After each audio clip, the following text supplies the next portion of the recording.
pamilya sa Cebu na nakatira lang sa barong-barong sa isang parking lot, binigyan po ng pangkabuhayan at tulong pinansyal ng Punto Asintado Reload. Pati na po ng ACT-CIS Party List. Narito po ang report.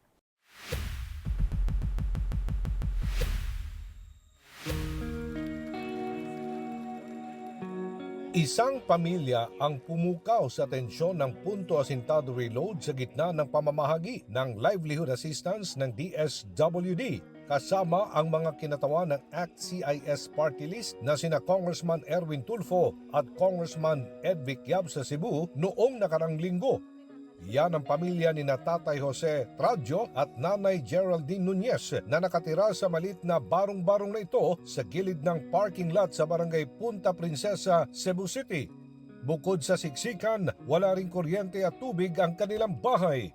Kwento nila, kinuha silang caretaker sa parking lot at ang kapalit ay ang libre nilang panunuluyan sa lugar.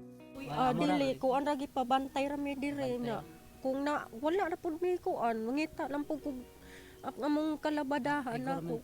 Nagkamot yung mga magkakaon. Kwarta lang na makakuan lang kanang nay maka pakuan dire pasuho lang ba. Makakuan lang mi makakaon po palit bugas. Mao lang. Kuwara ka nang patrabaho ko ng extra ra. Dahil pinagkakasya lang nila sa panggasto sa pamilya ang kinikita sa pasulpot-sulpot na trabaho, napilitan na rin silang pahintuin sa pag-aaral ang kanilang dalawang anak.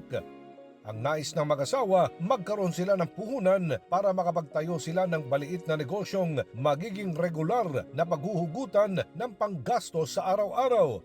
Pwede ra pod makakuan po para makalingkawas la po kog labada kay pait kayo ma'am oy. Tugay na kog labada. Nya kapoy na jud kayo. Nya di na jud madala ba ako na lang jud giantos. Kay kapoy naman lang jud kayo. Nya lain naman kay mangayo kayo mi sa silingan kay di man mi ganahan ngon ana kay maulaw pud mi. Kaya tatag ko ako welding machine ba electric. Welding.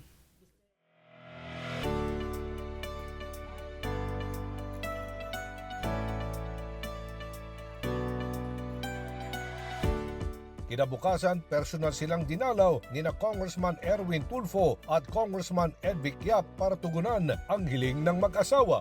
O tay, target na ka ng welding machine o. Sa imo na ni. O, para pwede ka na mag-welding ha. O, ito man tindari mo. O, paninda sa bike. O, ayaw pagkauna ha. Salamat sir nga nakahatag mo. Tabang diri namo diri sa Cebu sir sa among kalisod.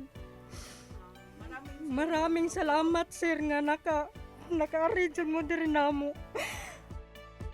Bukod sa pagkakaloob ng gamit pangkabuhayan, inabutan din ni Congressman Tulfo ang pamilya ng 10,000 financial assistance, bagay na labis namang pinagpasalamat ng mag-asawa. Salamat Gong Jap o Congressman Erwin Tulfo. Salamat. At CIS Party List. Salamat.